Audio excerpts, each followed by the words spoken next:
আসসালামু আলাইকুম। ভাঙায় নিয়ে আসলাম নিজের ছাদ বাগানের উৎপাদিত নিজের চাষ করা গ্যান্ডারি রস। দেখেন গাঢ় সবুজ, 100% পিওর, 100% অথেন্টিক, অর্গানিক। এর মধ্যে কোনো রকম কোনো ভুল নাই। একটু ওষুধও দেয়নি, এক দানা রাসায়নিক সারও দেয়নি। দেখেন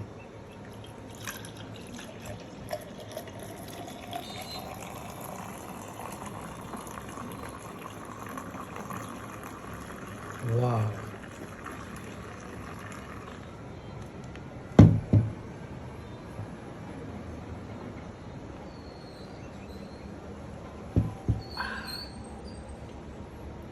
সেই মিষ্টি, সেই লেভেলের মজা।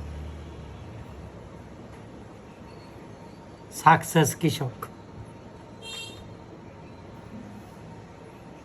লাইক কমেন্ট শেয়ার করতে ভুলবেন না, কিন্তু সাবস্ক্রাইব করে দিবেন। ইউটিউব থেকে যারা দেখতেছেন, ফেসবুক থেকে যারা দেখবেন, শেয়ার কমেন্ট।